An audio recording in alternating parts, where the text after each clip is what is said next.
A calling to prepare. Ang panawagan para sa paghanda. Ito po ang ating topic ngayong umaga sa ating pong Daily Devotion Live. Dito po sa ating Mavs TV. Dito po ay matututunan natin kung ano ang dapat natin gawin na paghahanda sa muling pagbabalik ni Jesus dito sa mundo. Magandang umaga po sa inyong lahat. This is your Ate Mavs and welcome po sa ating pong Daily Devotion Live. Dito po sa ating Mavs TV at sa God Loves You Movement Facebook page. Magandang umaga po. Kumusta po ang inyong December 31? Ako, sigurado po ako napaka-busy na ng lahat sa pamimili, sa paghahanda, sa pagpe-prepare para mamayang gabi, para salubungin ang bagong taon. Salamat po. Pero bago po natin gawin ang lahat ng yan, naway unahin natin ang Panginoon sa ating pong devotion para po maging maayos ang lahat ng ating pinaplano sa araw na ito. Di po ba, no? Dapat po ay unahin natin ang Diyos sa lahat ng ating ginagawa o gagawin sa buhay natin ito. Manhin po, inayos ko lang yung aking camera. Yan. Sige po. Buksan na po natin ang ating Bible sa Matthew 24 verse 42. Yan po ang ating verse na pag-aaralan ngayong umagang ito.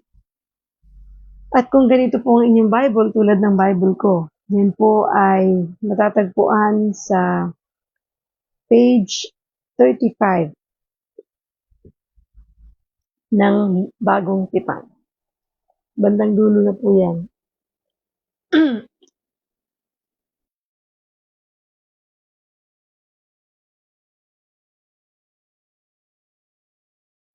Ayan. Malamig po ang panahon, no? Kaya yan na naman yung aking lalamunan. So, basahin po natin ang ating pong verse na pagninilayan ngayong umaga na ang sabi po sa New International Version. Therefore, keep watch because you do not know on what day your Lord will come.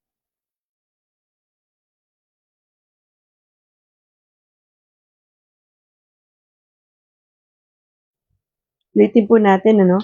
Sabi po sa New International Version, Matthew 24 verse 42. Therefore, keep watch because you do not know on what day your Lord will come. Sabi naman po sa Tagalog, magandang balita, Biblia. Sabi po sa Mateo 24 verse 42. Kaya't maging handa kayo dahil hindi ninyo alam kung kailan darating ang inyong Panginoon.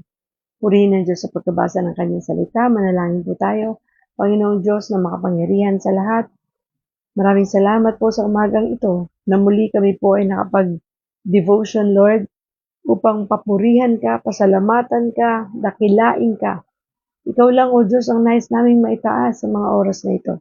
Itago mo po ako sa iyong likuran at hayaan mo, O Diyos, na makakilos ang iyong banal na spirito nang sa ganon ay malinaw naming maunawaan ang mga bagay na gusto mong matutunan namin. Nang sa gayon, ito ay maisa puso namin, maisa buhay namin, at maibahagi rin namin sa iba. Give us the wisdom, the knowledge, and understanding, Lord, and fill us with your love and your Holy Spirit. In Jesus' name we pray. Amen and amen. Thank you, Lord. Thank you, Jesus. Muli basahin po natin, no? Ang atin pong verse na pagninilayan ngayon ay kinuha natin sa Matthew 24 verse 42 nang sabi po sa New International Version, therefore keep watch because you do not know on what day your Lord will come. Sabi naman po sa Tagalog, magandang balita, Biblia, Mateo 24 verse 42. Kaya't maging handa kayo dahil hindi ninyo alam kung kailan darating ang inyong Panginoon. Purihin ng Diyos sa pagkabasa ng kanyang salita. Napakaganda po ng mensaheng ito because nananawagan ng Diyos, no, na tayo mag-prepare dahil hindi natin alam kung kailan ang pagdating ng ating Diyos dito sa mundo. Thank you, Lord. Hallelujah. Hello, Kuya Alan. Happy New Year. Happy birthday to you. Ayan, ako nadagdagan na naman ang edad mo. Magandang umaga and happy birthday sa iyo, aking kuya. Ayan, so, ang title po ng ating topic this morning ay A Calling to Prepare. Ayan, isang panawagan para sa paghahanda. Marami tayong pinaghahandaan ngayong araw na to, no? Dahil ngayon po ang bisperas ng bagong taon, medianoche na, at talagang alam ko halos lahat ngayon nasa palengke, halos lahat ngayon ay namimili, maaga nagbubukas, pati ang mga supermarket. Alam ko 7 o'clock pa lang bukas na ang supermarket pag 31 ng December. Kasi alam nila maraming mamimili. At yung iba ay mamimili talaga ng ganito kaaga para hindi sila ma-traffic at hindi madagsa ng tao, no? Makapamili ng maaga. So napakarami nating pinaghahandaan. Kaya napaka-timing ng ating pong topic ngayong umaga dahil ito ay panawagan para sa paghahanda. So ibang paghahanda naman ang ating pag-uusapan dito po sa ating devotion. So just days before he would die on the cross, Jesus spoke these words to his followers. Itong ating verse na binasa ngayon, ito ay sinabi ni Jesus sa kanyang mga followers bago pa man siya mamatay sa krus. Ulitin po natin, sabi dito, therefore keep watch because you do not know on what day your Lord will come. So maging mapagbantay. Sabi nga, kaya't maging handa kayo dahil hindi ninyo alam kung kailan darating ang inyong Panginoon. So maging handa daw tayo sa pagdating ng ating Panginoon. So, hindi natin talaga alam kung kailan siya darating. And God knew exactly when He would die. Alam ng Diyos kung kailan siya mamamatay. Diyos kasi siya. Diba? And He knew the hour of His resurrection. Maging ang kanyang pagkabuhay, ang oras nito ay alam niya kung kailan ito mangyayari. He knew the plan, the timing, and the weight of everything unfolding around him. Walang hindi alam ang Diyos. Lahat ng nangyari sa kanya nung panahon siya ay ipapako sa krus, nung siya ay mamamatay, nung siya ay mabubuhay, nung mag-uli, ay alam niya ang lahat ng ito. Ang timing nito, kasi plano na niya ito para sa ating lahat na kanyang mga anak na sobra niyang minamahal. So, ang Panginoon nga, pinaghandaan to sa totoo lang. Di ba? Lahat ng nangyari, sa totoo lang, ito ay propesiya na. Nasabi na at nabanggit ito sa Old Testament pa lang at maraming nangyari sa New Testament na sinabi na sa Old Testament pa lang. Dahil nakaplano ng lahat. Alam ng Diyos na mangyayari ang lahat ng ito. Maging ang buhay mo at buhay ko. Alam ng Diyos kung ano ang mangyayari sa mga buhay natin. Hindi po ba? Kaya nga, isama natin ang buhay natin, ang future natin, sa paghahanda, no? Spiritually.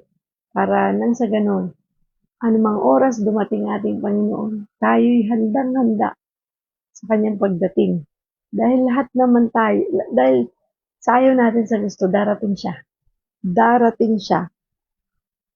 Sabi nga dito, sapagkat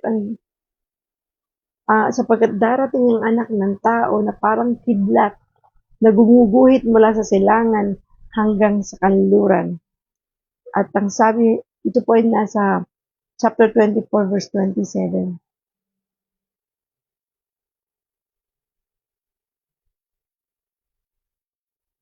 Sinabi pa dito na mag-ingat kayo upang hindi kayo maligaw ninuman. Maraming paparito sa pangalan ko at magpapanggap na sila ang Kristo at marami silang maililigaw.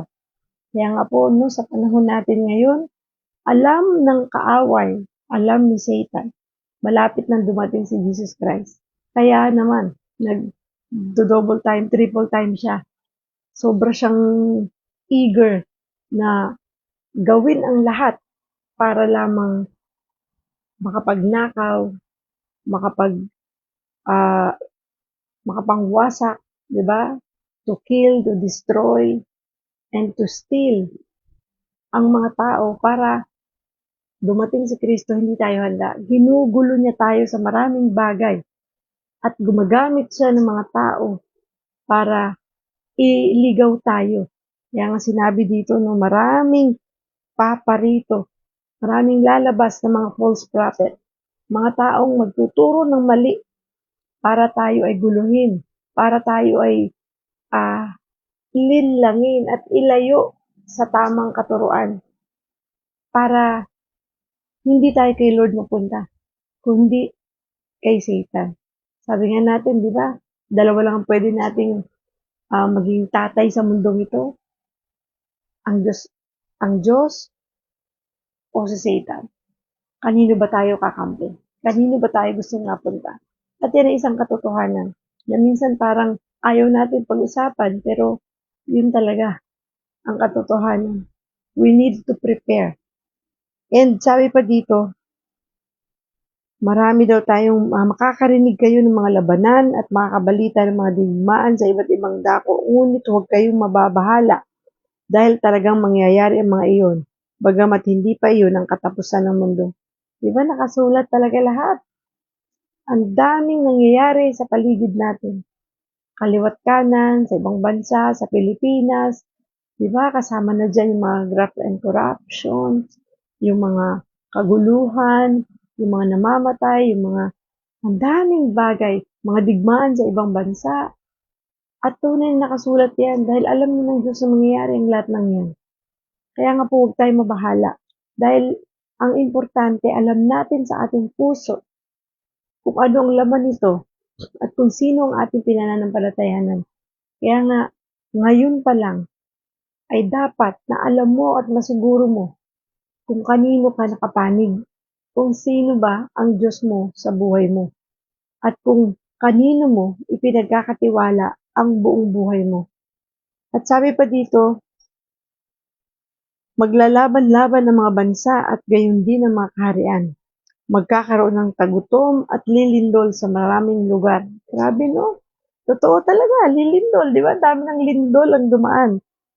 Pilipinas pa lang yan. Pero marami rin lindol ang nangyayari sa ibang bansa. Ang lahat ng mga ito'y pasimula pa lamang ng mga paghihirap na tulad sa isang babaeng nanganganak. Hirap kasi talagang manganak, no? At hindi feel ng mga lalaki yon. Yun talagang parang sakit na hindi mo maintindihan.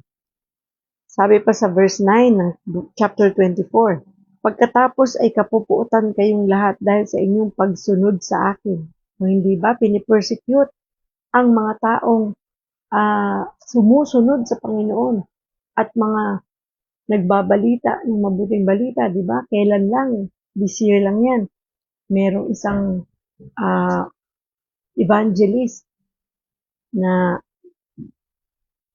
pinatay, binaril, di ba? Ng hindi nakilalang tao. Dahil lamang sa siya ay makadiyos, dahil lamang siya ay nagbabahagi ng mabuting balita.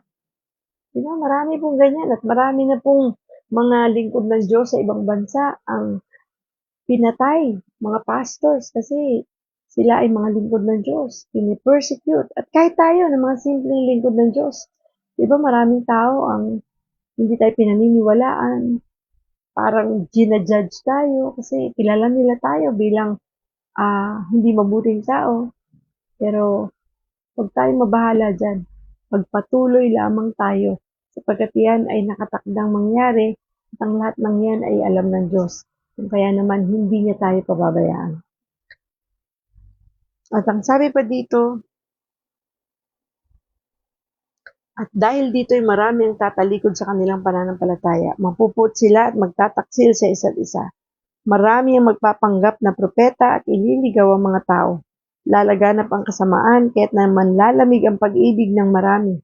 Kaya nga, di ba po, no, mas marami ngayon ang nahuhumaling sa pagpapayaman, sa mga bagay na hindi makadiyos, dahil ang akala nila, sabi nga, you live only once, di ba? Sabi, YOLO. So, isang beses lang daw tayo mabubuhay sa mundo, kaya naman, itodo na natin to. Kaya lang ang tanong, saan mo tinutodo? yung buhay mo. Baka sa pag-aaksaya. Diba? Napakahirap ng ganun. Na hindi natin nauunawaan ang buhay na ito. Hindi naman para sa mundong ito. Ang mundo kasing ito ay temporary lamang.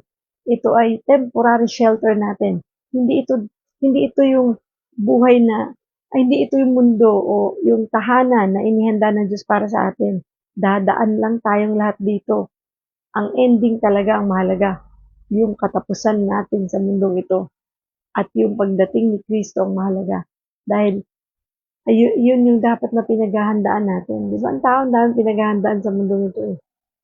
Kayamanan, success, lahat, ang dami. Pero hindi pinaghahandaan yung kanilang buhay patungo sa paglilingkod sa Diyos. Kasi talaga pong lahat ng ito useless. Sabi nga ni King Solomon, vanity, vanity, vanity, di ba? Useless ang lahat ng ito, wala itong silbi. Kasi pag tayo ay kinuha na ng Diyos, namatay tayo, wala tayong mabibitbit. Di ba? Lahat iiwanan natin.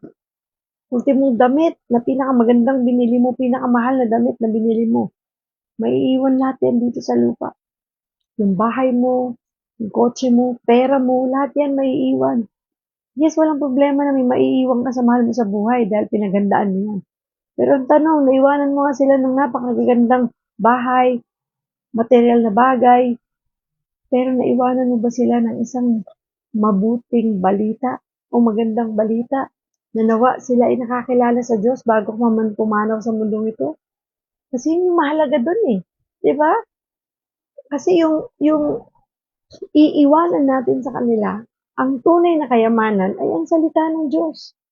Bagamat napakarami mong yaman, dami mong pera, ang dami mong kotse, ang dami mong bahay, ang dami mong ari-arian, iniwanan mo sa iyong pamilya, pero hindi mo iniwan ang mabuting balita ng Diyos na siyang magliligtas sa kanila at magbibigay sa kanila ng buhay na walang hanggan, na kahit anong mangyari sa kanila, dumaan man sila sa pagsubok, problema, sakit karamdaman, ang mga kayamanang iniwanan mo, maaaring maubos lang din ang lahat ng yun. Pero yung iiwanan mo na salita ng Diyos sa pamilya mo, yun yung bagay na hindi na mawawala sa kanila. Yun yung bagay na talagang dadalhin nila hanggang sa kaapu-apuhan. Di ba? At yun yung dapat na iwanan natin sa ating mga mahal sa buhay. Dahil yun ang mahalaga. Yun yung preparation na dapat natin gawin ngayon. Huwag na tayong magpatumpik-tumpik sapagkat bumibilis ng takbo ng araw. Tingnan nyo naman, 2026 na bukas. Kailan lang nag-January ng 2025? Ngayon, 2026 na naman. Marami tayong pinapaghandaan ngayong 2026, pero sana isama natin sa paghahanda yung next year. Mag-share naman ako ng Word of God. At this coming 2026, basahin ko naman ang Bible ko na inaalikabukan na simulan ko nang basahin to, pag-aralan, i-meditate, at kilalanin pa si Kristo na mas malalim sa buhay ko para mas lumalim pa yung aking relationship with the Lord at nang ito'y maibahagi ko naman sa aking mga mahal sa buhay. Kasama ba yan sa inyong New Year's resolution? Di ba? No? Kasi ang dami natin nililista na New Year's resolution. Plano for the next year. Plano for 2026. Plano kung paano ko kikita, paano ko yayaman, paano ko mapapanatili yung pera kung meron ako. Ang dami, no? Sa totoo lang. Sana po, ang lahat ng planong yan na iniisip natin sa ating buhay ay ilagay natin sa kamay ng Diyos. Ipagkatiwala natin na Lord, ang dami kong plano, alam kong hindi naman ito masama eh. Thank you kasi binibigyan mo ko ng wisdom para ito'y magawa ko. Pero sana hindi ko makalimutan ang pinakamahalagang pagpaplanong dapat kong gawin ngayong 2026 because we never know kung hanggang 2026 na lang ba ang buhay natin. Walang pwedeng magsabi. Diba? Hindi natin alam kung ito bang 2026 ay huling taon na natin sa mundong ito. Paano kung huling taon na nga natin to? Pero hindi pa rin natin ginagawa yung mission natin na ipinapagawa ng Diyos sa atin that go therefore and make disciples of all nations, baptizing them in the name of the Father, and the Son, and of the Holy Spirit. Diba? Matthew 28. Kasi, Nakakalungkot, no, na marami tayong nababalitaan pa rin na nagkakasakit, nawawala sa mundong ito, nang hindi sila handa, na hindi sila nakakilala sa Panginoon. Accountability natin yun kasi alam na natin eh. Tapos hindi pa tayo nagbabahagi. Hindi man lang natin i-share sa mga mahal natin sa buhay ang tungkol dito. Ang pagbabasa ng Bible, no? Hindi natin ginagawa. Ang pananalangin. At yan yung pinag-aralan natin kahapon, di ba? Tama ba kahapon ba yun? Hallelujah.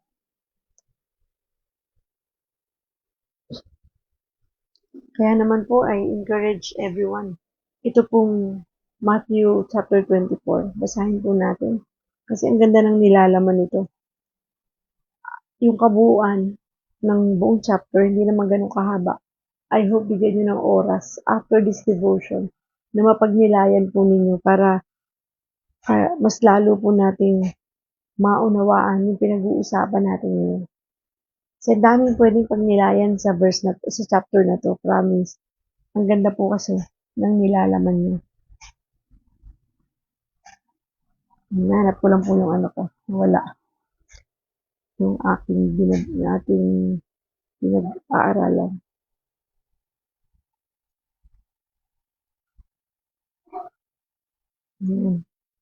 So, kumusta na po ang inyong preparation for this day, for this new year? Ang dami na bang handa na pinamili?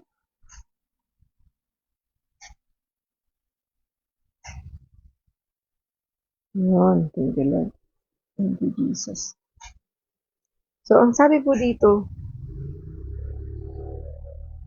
but here, during a series of parables, Jesus shifts his focus to what's still ahead, his return. Diba? Sa kahit anong dami na naging parable at na ituro ng Diyos sa atin, yung focus ng Lord talaga ay nag-shift doon sa kanyang pagbabalik. And He makes one thing clear, He won't know when it's coming. Tandaan natin, walang nakakaalam kung kailan talaga siya darating. Huwag kayong maniniwala dun sa mga balita na by year 2020, by year 2030, darating na si Jesus Christ. Wala pong pwedeng magsabi niyan. Sapagkat ang kanyang pagbabalik ay parang isang magnanakaw. Sabi nga po dito,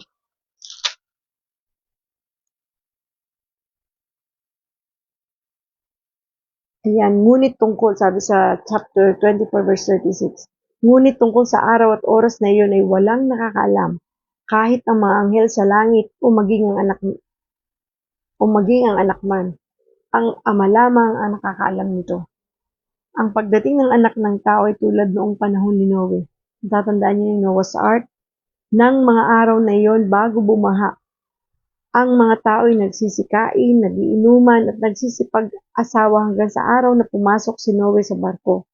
Hindi nila namamalayan ang nangyayari hanggang sa dumating ang baha at tinangay silang lahat. Gayon din ang mangyayari sa pagdating ng anak ng tao. Kaya nga po ito ay darating nang wala tayong kaalam-alam. Kaya dapat handa tayo sa bawat oras, araw-araw ng buhay natin, handa tayo. Para dumating man si Jesus Christ, ay hindi tayo hindi tayo maiwan. Diba? Naku, ayoko maiwan talaga at lalo ang mga mahal ko sa buhay. Kasi may maiiwan at maiiwan po talaga. At huwag naman sanang mga mahal natin sa buhay ang maiwan, huwag naman sanang ikaw ang maiwan. Kung kaya't napakahalaga na ngayon pa lamang ay alam na natin ang ating kalalagayan. Meron na tayong seguridad, assurance na sa Panginoon talaga tayo at sa langit tayo mapupunta. Promise. Kasi yun talaga eh. Di ba? Wala tayong magagawa doon. Lahat talaga ng tao sa mundo. Dalawa lang pwedeng puntahan. Langit o impyerno. At yun ay isang katotohanan. Ang sabi dito, no date on the calendar. No countdown clock. Just discharge. Keep watch. maging mapagbantay lang tayo. Hindi naman yung exaggerated na araw-gabi na wala ka nang ginawa kundi bantayan ang pagbabalik ni Jesus Christ. Siyempre, normal pa rin yung buhay natin na gagawin natin ang dapat natin gawin everyday. Pero, lagi natin tatandaan na yung pagsunod natin sa Diyos, yun yung dapat lagi na natin ginagawa. Maging habit na natin yun. Paglilingkod sa Diyos, pagbabasa ng Bible, yung magpakalalim tayo sa ating relationship with the Lord habang tayo ay nabubuhay sa mundong ito ng normal. Na tayo nagtatrabaho, makain, nag-aaral, kung estudyante ka, kasama ang pamilya, kasama ang mga kaibigan, katrabaho, di ba? Normal yun. Araw-araw, gagawin naman talaga natin yun. Dahil di ka naman pwedeng tumigil at abangan na lang ang pagdating ni Jesus Christ. Pero dapat tandaan natin, gaano ba tayo kahanda? No? Sa ating spiritual na buhay, sa kanyang pagbabalik. Dapat nandoon yung ating pong karakter, pagsunod sa Diyos, na nananatili yon sa ating mga puso, bagamat tayo namumuhay sa mundong ito ng normal. And sabi dito, bakit? Bakit natin kailangan gawin yon? Because when we live with spiritual alertness and urgency, we prioritize what matters. We live awake to the work of God around us. We live watchful over our own hearts, refusing to drift into complacency. Yun. Huwag naman tayong magpakampante na kung ay anak na tayo ng Diyos, nakakilala na tayo sa Panginoon, o okay na yun. Okay na yun, nakakapagsimba na lang ako kada linggo, okay na yun. Diba? Hindi po doon nagtatapos yun. Kailangan alam mo kung anong silbi ng iyong pagiging anak ng Diyos. Alam mo kung anong misyon mo dito sa mundo. Dapat meron kang ginagawa. Meron kang pagsunod at pagtitiwala sa Diyos. At yung fully surrender. Yung your will be done, Lord. Not my will, but your will. Diba? Hindi yung gusto pa rin natin ang masusunod, kundi kung ano ang kalooban ng Panginoon. Para nang sa ganon, ano man ang mangyari sa kanyang pagbabalik, makikita ng Panginoon, handang-handa ka na. Diba? Na tayo ay tunay na makakapasok sa kanyang kaharian. Hindi po nagtatapos ang buhay natin sa, kasi tumanggap na ako kay Kristo, okay na yun. Kilala ko na siya. Enough na yun. Tapos paglinggo lang may Jesus Christ. Kasi magsisimba. Monday to Saturday. Sino ang Diyos mo? Ano ang buhay mo? Diba? Sino ang laman nito? Ano ang ginagawa mo? Dapat araw-araw ng buhay natin, moment by moment, walang ibang laman ng isip mo kundi ang Panginoon. Walang ibang ibubuka ang bibig na yan kundi ang Panginoon. Kasi yun ang laman ng isip mo. Diba? To encourage people, to inspire them because of Jesus Christ. Not because magaling ka. Not because marunong ka. Not because may alam ka. Diba? Hindi yun eh. Kasi lahat ng yan ay galing din sa Panginoon, di ba? Kaya nga po, gawin natin ang buhay natin na, sabi nga, whether you eat or drink, do it all for the glory of God. Acknowledge the presence of the Lord every day ng buhay mo. Ano man yung nangyayari sa'yo, in good times ka man or in bad times, acknowledge Him. Be grateful. Maging mapagpasalamat sa lahat ng bagay, sa kaliit-liitan ng bagay na meron ka sa buhay mo. Yung wala sa'yo, thank you ka pa din. Kasi di ba, lahat naman ng bagay dapat ipagpasalamat sa Diyos. Kasi may dahilan siya. At kung meron ka pang taong hindi pinapatawad, abay patawarin na natin. Kasi isa yan sa mga bagay na paghahandang dapat natin ginagawa. Kasi kung puno ka ng bitterness, hatred, anger, ay hindi yan fruit of the Spirit. Hindi yan sa Diyos. Di ba? Kung marami kasi, di ba, minsan, ako, dumating din ako sa punto ng buhay ko na ako ay nasa Panginoon na, pero meron pa rin pala akong mga taong hindi ko kayang patawarin. At yun yung hindi ko naaamin sa sarili ko. Lately lang. Sabi ko, kala ko, napatawad ko na eh. Kala ko, okay na ako eh. Pala hindi pa. So lahat po yan, ayusin na natin with the Lord. Part yan ng preparation natin ayusin natin yung character natin na maging Christ-like tayo.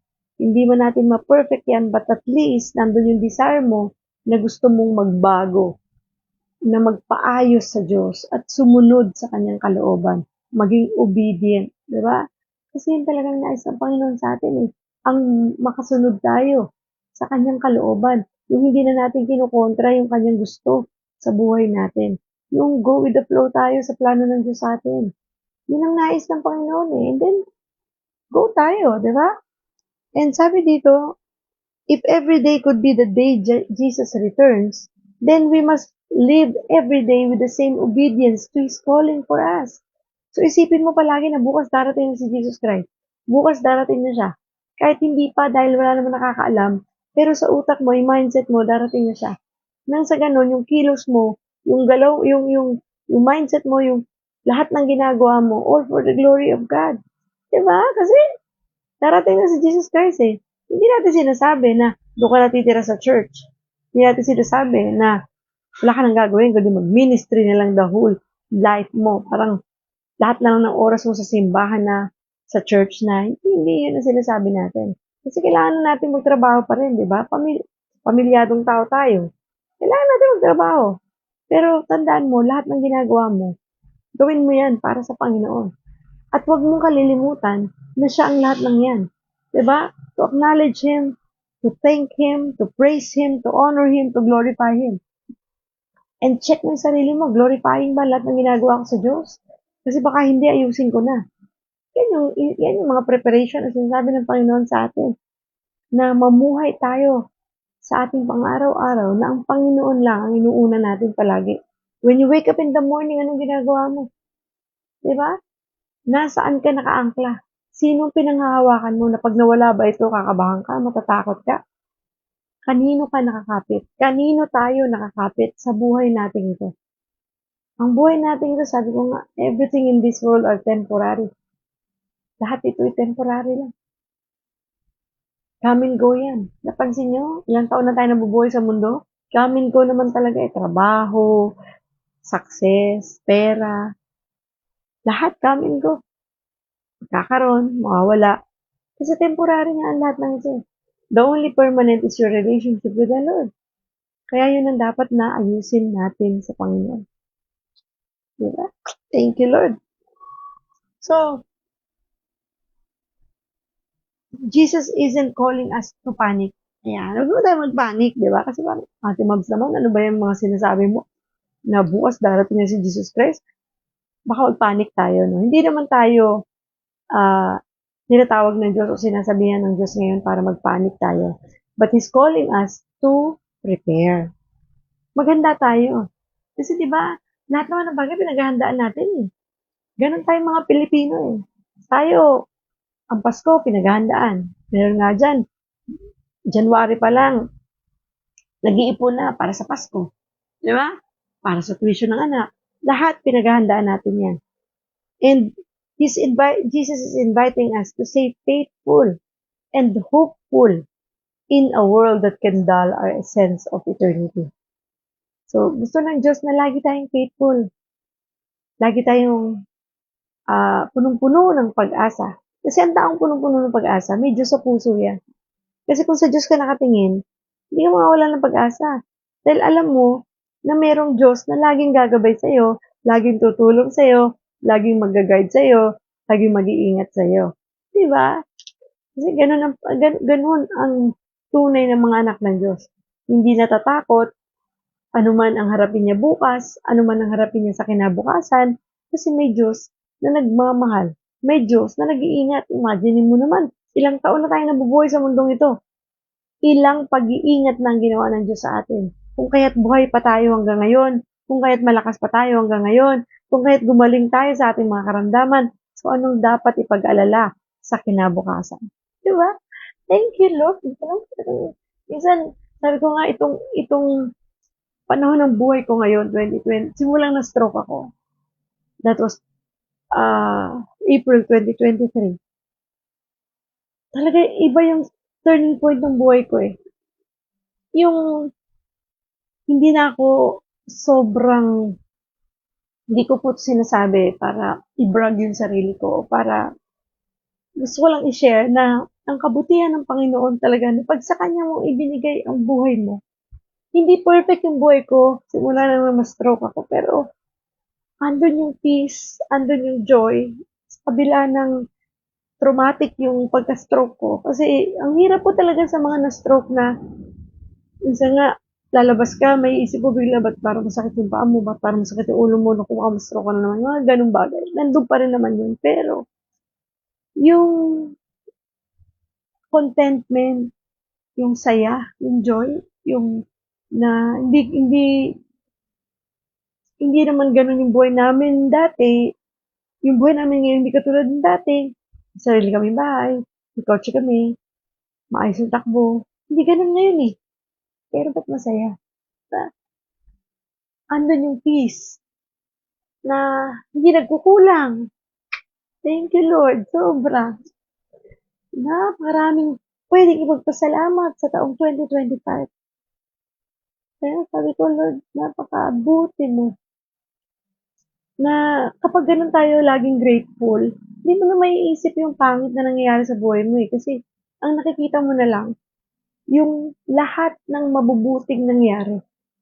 Kasi lahat naman ng, sabi nga kahit pangit o maganda yung nangyayari sa buhay mo, kapag grateful ka, lagi kang mapagpasalamat, hindi mo na nakikitaan ang buhay mo na may pangit na nangyayari. Hindi na eh. Kahit may pangit na nangyayari. Kasi wala naman talagang perfect eh. Only God is perfect. Kaya nagiging perfect yung tingin mo is because nakadepende ka sa Panginoon. Yung fully dependent ka sa Panginoon. Di ba? Sa totoo lang, ang dami pa rin namang mga struggles, mga pagsubok na dinaanan ng pamilya. Pero sabi ko nga, Lord, thank you pa rin dahil lahat ng yon ay naging daan para mas lalo kaming tumibay sa aming pananampalataya. Para mas lalo kaming magtiwala sa iyo. So ano pa ikakatakot mo sa 2026, di ba? Tinulungan, ginabayan, iningatan ka nga ng Diyos sa 2025. Di ba? Ano pa ang hindi niya kayang gawin sa buhay mo, sa buhay natin, para ikatakot natin ang pagpasok ng 2026? Kasi sa totoo lang maraming tao ang nadidepress, pinanghihinaan ng loob, nawawalan ng pag-asa kasi 2026 na naman, anong bago? Noong 2025, ganito kagulo buhay, ganito ka ano, ang dami, di ba? So, anong dapat ipagpasalamat? Mga ganong bagay ba?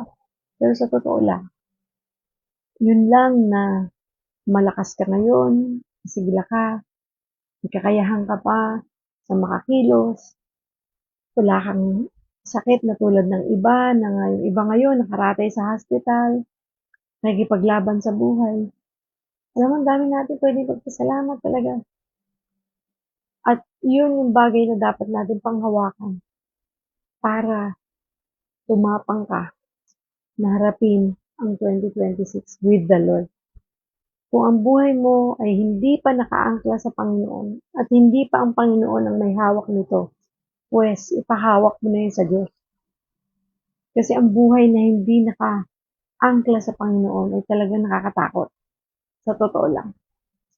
Kasi hindi mo alam yung future mo eh. Wala kang pinanghahawakan. Di ba? Lahat nakadepende sa kakayahan mo. Tayo may limitations tayo. Magkasakit ka lang, di ka na makakapagtrabaho eh.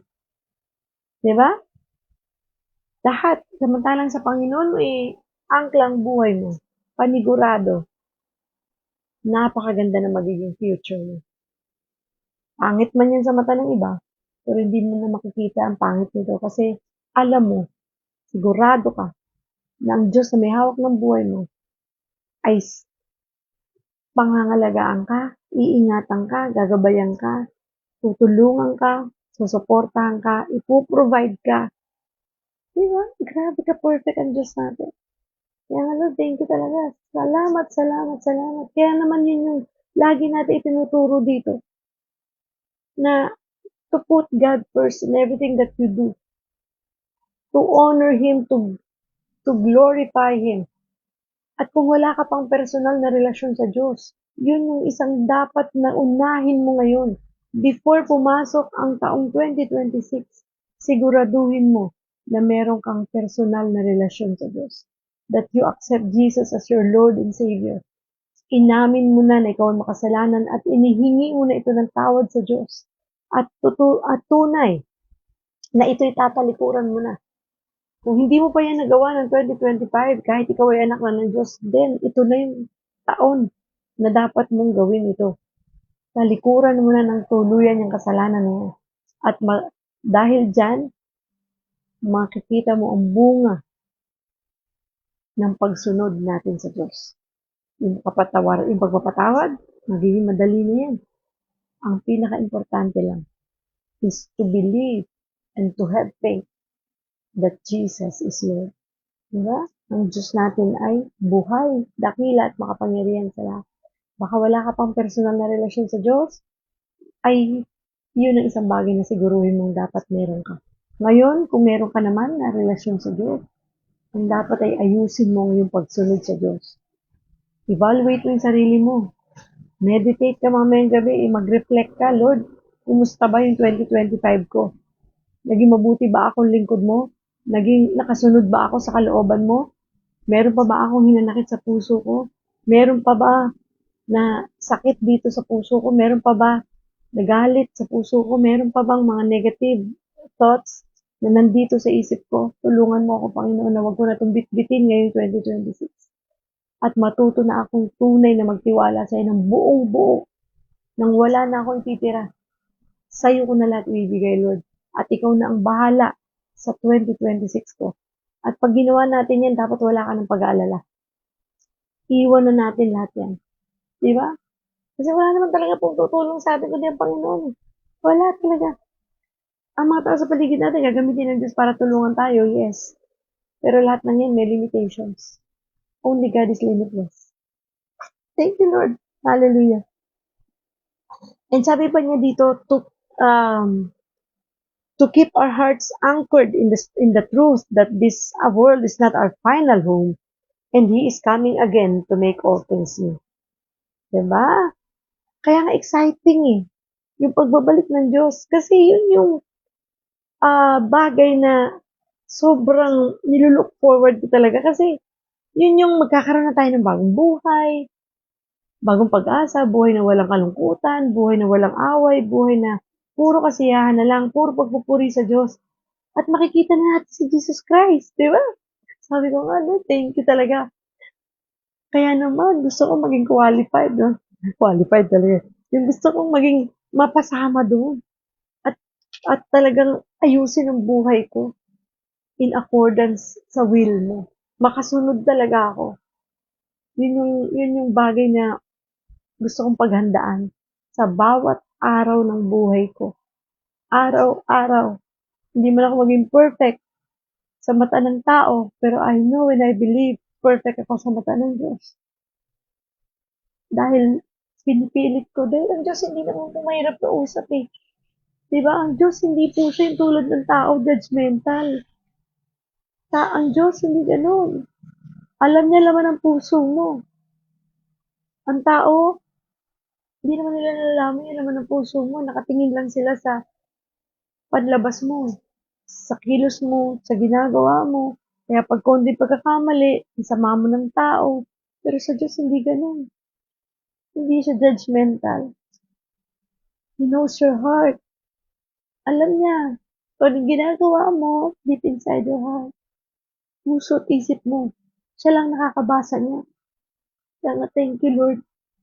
Thank you. Thank you talaga. Napakabuti mo, Panginoon.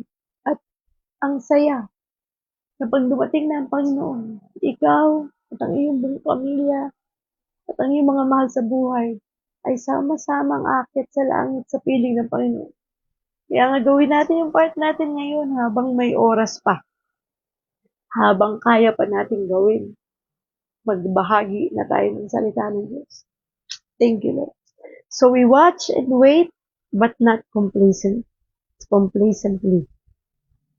Maghintay tayo, antayin natin ang pagbabalik ng Diyos, pero wag naman tayong masyadong kampante. Okay? Alamin natin ano yung mga dapat nating gawin at gawin na natin. Instead, we live today in light of that glorious day to come. Mamuhay tayo na para bang mamaya lang darating na si Lord. Bukas lang darating na si Lord. Be excited sa buhay na meron ka. Diba? Maging excited tayo every day to serve God, to serve our family, to read the Bible every day, to pray every day. Be excited sa pagtatrabaho mo because kaya ka nagtatrabaho kasi ginagawa mo to para sa Panginoon.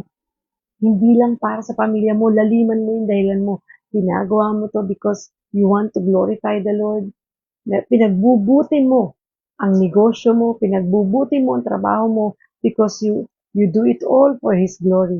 Diba? Excited ka. Para hindi ka tamaring magtrabaho because you're doing this all for His glory. Diba? Excited ka na iserve yung family mo. Excited ka na paglingkuran yung mga kapitbahay mo, yung ngitian sila kahit minsan nakakainis. Diba? Ganun bagay. Kasi alam mo na lahat ng ginagawa mo, pinagpapasalamat mo sa Diyos. Thank you, Lord, na kahit na natuyo lang ang ulam namin, kahit wala kaming handa mamayang gabi, Lord, thank you pa din. Kasi lahat ng bagay na to, ikaw to, Lord eh. Hindi ibig sabihin pinababayaan mo kami, but because you have reasons for everything. Kasi kaya lang kami nag-celebrate is because meron kaming magandang bukas na hinihintay. Meron kaming magandang taon na aabangan. Dahil alam namin, Lord, anytime this year, pwede ka nang bumalik. Pwede ka nang dumating. Excited kami to share the Word of God, Lord, sa mga katrabaho namin, sa mga kanegosyante namin, sa mga kaklase namin, kung estudyante ka, sa mga kapitbahay namin. Lord, hindi madali, pero tulungan mo kami. Diba? Be excited in your life. Be excited sa bawat oras ng buhay mo. Dahil alam mo na may Diyos na laging nakahawak sa iyo. May Diyos na laging nag-iingat sa iyo. May Diyos na laging nagmamahal sa iyo. Kaya naman kung hindi mo pa tinatanggap si Kristo as your Lord and Savior, wala ka pang personal na relasyon sa Kanya. It's about time na gawin mo na ito. Isuko mo na ang lahat-lahat sa Panginoon. Mga kasalanan na ginawa natin o nagawa natin, pinatawad na tayo ng Diyos yan. Kaya lang we need to declare. Sabihin natin as sign ng ating pagpapakumbaba sa Kanya. Kung ikaw ay kinakausap ng Diyos at ikaw ay nakakaramdam ng kailangan mong Panginoon, because apart from the Lord, we can do nothing, sumunod ka sa panalangin ito, sa maikling panalangin ito. Ang tinin mo na panalangin mo ito, at alam ko, kakasiyan tayo ng banal na Spirit. Manalangin po tayo. Panginoong Diyos, ako po'y nagpapasalamat sa araw na ito. Nang binigyan mo ako ng pagkakataon na makita ang aking kahinaan, na makita ang aking kasalanan. Alam ko, inaamin ko, na ako po ay isang makasalanan. Patawarin mo po ako, Panginoon, sa lahat kong mga kasalanang nagawa. Sa iyo, sa aking kapwa at sa aking sarili. Nagpapasalamat ako, Panginoon, na ikaw ay namatay sa krus upang ako ay makalaya sa aking mga kasalanan at upang tubusin ang aking mga kasalanan. Salamat, Panginoon, at ikaw ay nabuhay na mag-uli upang ako ay bigyan ng buhay na walang hanggan. Tinatanggap kita ngayon bilang aking Diyos at tunay kong tagapagligtas. Maghari ka sa buhay ko, Panginoon. Tulungan mo po akong magbago. Samahan mo po ako sa lakarin ng aking buhay. Nang sa ganon, ako ay makasunod sa iyo ng buong puso, buong kaluluwa, at buong pag-iisip. Amen. Ngayon naman po, ipapanalangin ko kayong lahat. Panginoong Diyos na makapangyarihan sa lahat, maraming salamat po sa buhay na ito, sa araw na ito, na kami ay muli mong tinuruan, pinaalalahanan, na dapat kami ay maging handa sa lahat ng bagay, higit lalo ang aming relationship sa iyo, Lord. Ang aming pagsunod sa iyo. Tulungan mo kami, Panginoon, sapagkat di namin to kaya ng kami lang. We need you, Lord God. At kami ay humihingi rin ng kapatawaran sa aming mga kasalanan, Lord. Tulungan mo po kami na buong puso na kami makasunod sa iyong kalooban. Na ang will mo ang mangyari, Lord, sa buhay namin. Na hindi na kami makikipag-argue sa iyo. Na kung ano ang nais mo, Lord, ay siya lang mangyari. Nawa, O Diyos, matuto kaming laging magpakumbaba, sumunod sa iyong kalooban, at matutong magmahal ng aming kapwa. Sa pagdating ng bagong taon, Panginoon, isang bagong buhay ang inaasahan namin sa piling mo. Tulungan mo kaming lalo pang lumalim sa iyong sa aming relationship sa iyo, Panginoon. Na lalo pa kaming matutong magmahal, matutong magtiwala ng buong buo sa iyo, Panginoon. Na lalo pa kami, O Diyos, na umasa lamang sa iyo, na maging fully dependent on you, Lord. Dahil we believe, Panginoon, ikaw lang ang kayang gawing posible ang imposible sa aming mga buhay. Samahan mo po kami, Panginoon, sa lakarin ng aming buhay sa taong 2026. Hindi namin alam, Lord, kung ano ang meron sa taong ito. Hindi namin alam kung ano ang future na naghihintay para sa aming lahat. Pero isa lang ang alam namin, sigurado kami. Merong Diyos na nagmamahal sa amin. Merong Diyos na nag-iingat. Merong Diyos na magpo-provide. Merong Diyos na tutulong. Merong Diyos na magpoprotekta sa amin at sa aming buong pamilya. Maraming salamat. At merong Diyos na laging magpapatawad at merong Diyos na laging nagmamahal. Thank you, Lord. Talaga, sobrang thank you. That's why, Lord, pakaingatan mo kami, tulungan, Lord. Ganun din ang lahat ng mga taong nanonood ngayon. Kausapin mo sila, Panginoon, at naway makita nila ang presensya mo sa buhay nila. At nawa, ikaw ang unahin ng bawat isa sa lahat ng kanilang ginagawa. Maraming salamat po, Panginoon. Pagpalain mo, O Diyos, ang gawa ng aming mga kamay, ano man ang aming mga trabaho, ano man ang aming mga negosyo.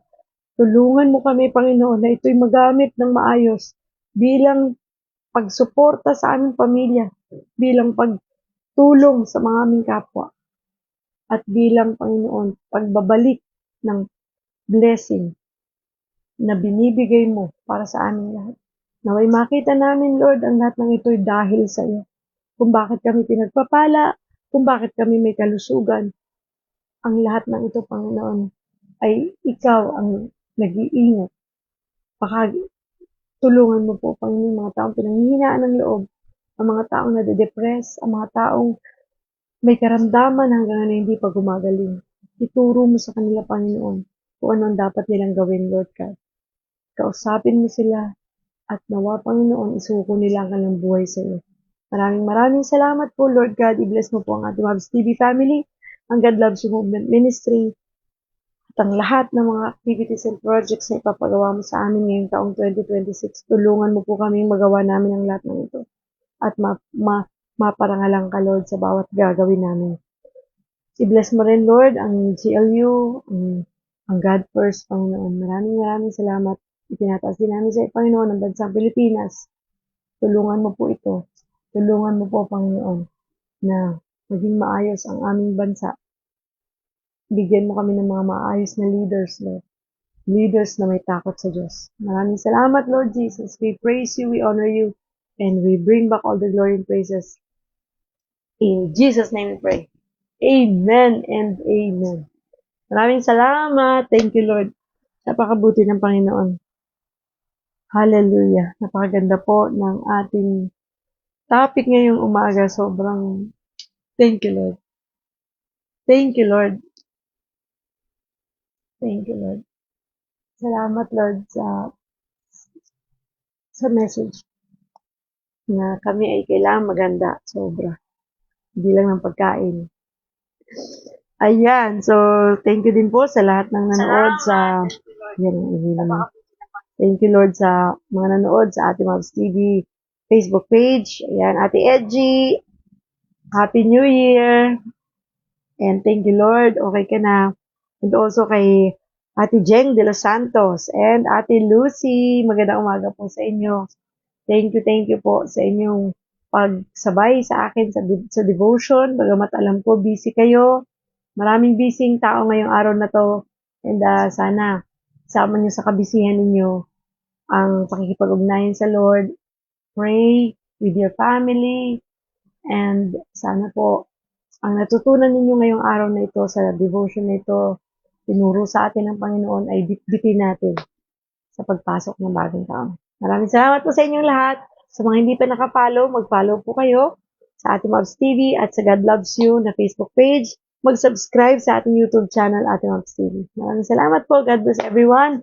And happy New Year po sa inyong lahat. Happy birthday, Kuya Alan. Happy New Year po sa inyong lahat. And salubungin po natin ang bagong taon ng may kapayapaan sa puso, pag-ibig na mula sa Diyos at kagalakang nagmula sa Panginoon. Mag-ingat po tayo ha. Huwag masyado magpaputok. Salubungin na lang natin ang bagong taon ng masaya kasama ang ating buong pamilya. Maraming salamat po and God bless everyone. See you all again tomorrow. Tulungan tayo ng Panginoon na makapag-devotion pa rin tayo sa unang araw ng 2026. God bless everyone. Always remember, God loves you. Bye.